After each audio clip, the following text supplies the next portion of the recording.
Hi, my name is Farmer Kurt, and this is Alstede Farms. Welcome to Chester, New Jersey, in the Highlands region. My name is Kurt Alstede. I'm a full-time farmer here in Chester, New Jersey, which is located in western Morris County. We farm over 600 acres of land, all fruits and vegetables, and over 400 of that is permanently preserved and owned by us, and the rest is leased and also mostly permanently preserved. And perhaps what's most unique about our business is that everything we produce here on our farm is retailed directly to the consumer, whether it's pick your own or through our CSA. I've been involved with the CSA for over 5 years now, so I'm really familiar with how fresh. There's nothing better than a Jersey strawberry grown during season, picked that day. Hi, I'm Pete Nietzsche, agricultural agent with Rutgers Cooperative Extension of Morris County. Strawberries are a high-value niche crop for local farmers, and they're beneficial because they help attract customers early in the growing season. Strawberries are often utilized by growers to help them market many of the other spring crops they grow, such as asparagus, lettuce, greens, and bedding plants. I think there's a great opportunity for new growers to be growing strawberries. It is a short season, but the fact that if you're driving along with farm stands, not only do I get my strawberries here, but if I'm out and shopping at a local farm, somewhere closer to home, I'm always picking them up. So I think there's a great opportunity. So today we're standing in one of our vast strawberry fields. We grow over 18 acres of strawberries. We use both plastic culture and matted row systems for producing our strawberries. We grow a wide number of varieties based on which cultural system that we're using. For many years, we grew just matted row strawberries, which was the traditional narrow ribbon method here in New Jersey and in the whole Northeast. When we started to see the research being done on plastic culture systems, we decided to incorporate that into our farm in addition to the matted row, because we discovered that we could bring strawberries to market 2 to 3 weeks in advance of the matted row. So now with the combination of matted row and plastic culture, we can create a 5 to 6 week season for strawberries when it used to be traditionally just a 3 to 4 week season. And we're also able to bring strawberries to our consumers as early as mid-May. These last few years have been colder springs. If we didn't have plastic culture strawberries, we wouldn't have berries until the 10th of June. Because of plastic culture, we still had strawberries for Memorial Day weekend each of those years. What are the critical points the farmer needs to know? One of the biggest issues farmers need to consider when growing strawberries is the large amounts of labor needed to harvest the crop. Strawberry harvest is labor intensive and occurs during a short period in the late spring to early summer. Many growers address this concern by selling strawberries as pick your own.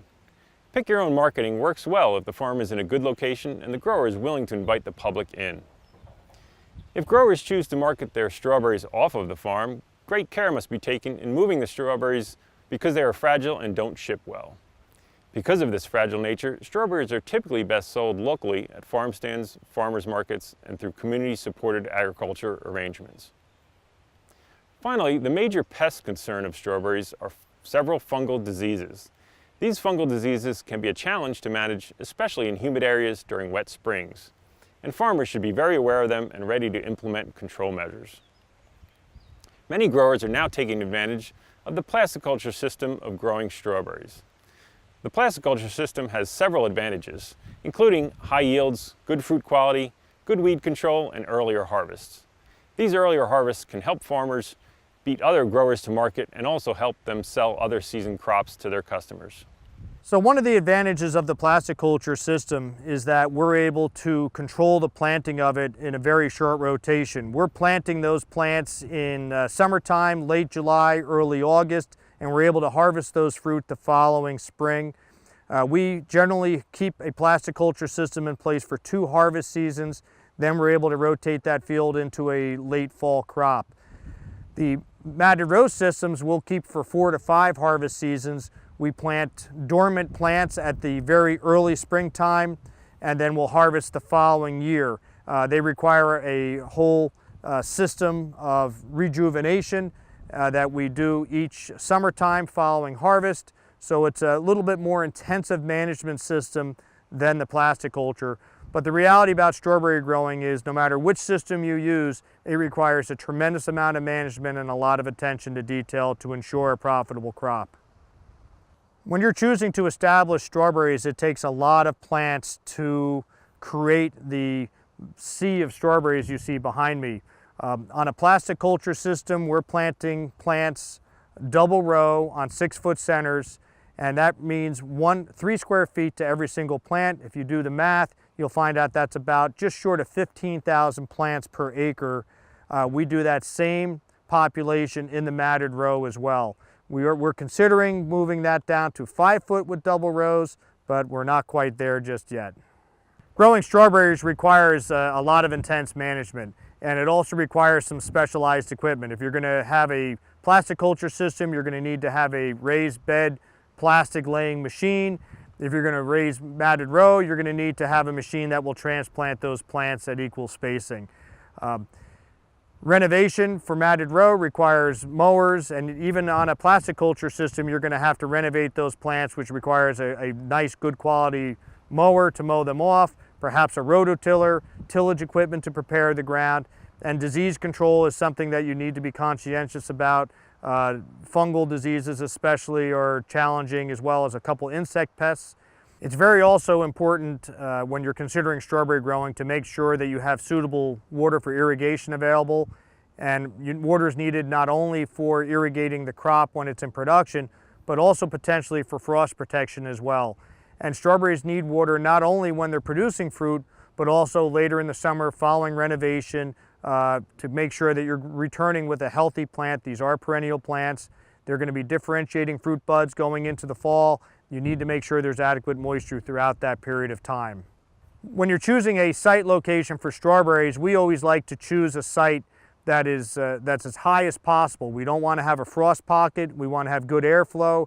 And not only is that beneficial for frost, but it's also beneficial for drainage for diseases. We also like to consider full light. Strawberries thrive in sunlight, so you don't want to have them in a shady area. You want to make sure it's a wide open field. Perhaps one of the biggest challenges of being a strawberry grower is making sure that you have a market that's profitable for your crop. We're all retailers. A lot of our crop is sold pick your own. We also sell them through our farm store. We sell them through our CSA chapters, and we also sell them at our farmers markets. Managing the crop load to ensure that you're not losing fruit is really critical. And it's easy to grow a lot of strawberries. It's really hard to harvest and sell a lot of strawberries. If you choose to pick your own route, you need to be very conscientious of too much, too little. It's easy to have more customers than you have crop, and nothing aggravates a pick your own customer more than them coming out and not finding strawberries. Likewise, you could have too many strawberries and not enough customers, or a couple rainy weekends in a row, and you could have a tremendous amount of crop rotting in your field with no other alternatives. One of the reasons we have a diversity, a diverse means of retailing, is so that we can use one system as a backup to the other. We also do a lot of value added with our strawberries. We are able to take ripe fruit and use them for strawberry slushies in our retail store. We also make our own homemade strawberry ice cream. We also do a number of food events that utilize strawberries. So everything is designed to prevent waste, to ensure that we can have as much backup as possible to our retailing plants so we don't lose crop. And even with all that we've done, we've still had seasons where there's a lot of wet weather and a lot of rainy weekends, and we can really be in trouble with strawberries. On the other hand, we've had years where we hit all the weekends well, and people are really enthused, and we sell every strawberry that we have. One of the reasons why plastic culture systems have really become valuable here in New Jersey agriculture, because it gets our fruit to market earlier. And there is a large consumer demand for local strawberries. While the Florida and California cultivars may look very attractive and be impressive because of their size, they just can't duplicate the flavor, the texture, the aroma of a local Jersey fresh berry. And consumers know this. They're happy to have a berry in the middle of the winter and tolerate its lack of flavor for the fact that they still at least get a strawberry. But when it's local strawberry season, they want something that's produced here at home. That's the marketing edge to being a local strawberry producer, to using a plastic culture system to get out in the market a few weeks earlier. If you're going to be a strawberry grower, it's very important to consider storage and shelf life, because if you're putting a lot of money into growing strawberries, you need them to hold as much as possible. Temperature is one of the big things you need to think about. We harvest strawberries as early as possible in the morning at the break of dawn, 5 to 5:30 in June, and we keep a refrigerated truck right out in the field, so as fast as the strawberries are being harvested, at the coolest temperature that's possible during the day, they're going right into refrigeration to bring that field heat out of them down to 34 degrees. We know that if we get those strawberries cold quickly, we'll get much superior shelf life out of them. The reality is, all the qualities that consumers love in a local New Jersey strawberry, the flavor, the texture, the color, the aroma, are not necessarily, don't necessarily contribute to long shelf life. And so that's one disadvantage of a local berry compared to the competitors from California and Florida. Those things will hold for weeks but have no flavor. Ours hold for a couple days but have great flavor. So you need to be really thoughtful about storing things, keeping it cold, and thinking about a backup if you have some unsold berries. You always want to be thinking about food. So if you're thinking about strawberry production for a CSA, one of the things you need to consider first is that you're going to have to establish the strawberries a full year in advance of your CSA customer getting those berries, which is contrary in some respects to the whole thought process or the whole philosophy behind CSA, where they pay up front for the crop. They'd be paying 2 years in advance, so it's just not possible. So it's a little bit speculative to be a strawberry grower for a CSA. So you're going to be investing in that crop a full year in advance, and then without any knowledge of how many members you're going to have in your CSA. So you're going to have to just use your best judgment to decide what the right number of strawberries is, and always be thinking about a backup plan for what you can use your excess fruit for. Maybe there's another market, perhaps there's a restaurant, maybe you have a little stand that you can set up to sell your berries, or perhaps there's another local grower that has a retail outlet that you can sell to. Harvesting early is critical. Keep that temperature cold.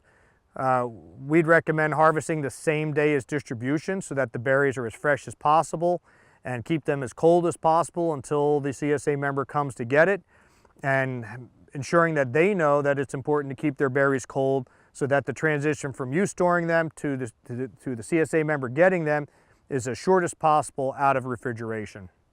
When we first started growing strawberries years ago, and it's been 35 years now that we've been growing strawberries, we harvested into the traditional green Barrigard quart container. And they certainly function well, and they're economical. We still use them for pick your own customers. But we find that in retail, they're a little bit more challenging. If they get any amount of moisture in them at all, they tend to degrade very quickly. They break apart, they lose their integrity. And there's also no way of covering them easily. So berries can get very easily damaged.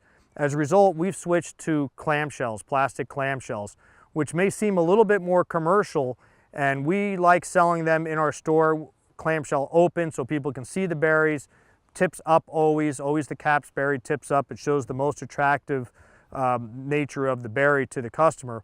But what's nice about the clamshell is very functional if you're packing CSA shares. You can close it. If something goes against it, it's not going to damage the berries don't fall out. And even for transport to a farmer's market, again, the closed clamshells offer a lot of protection from berries falling out if the truck jostles or something. You can always open them up when it's time to retail again and top them off.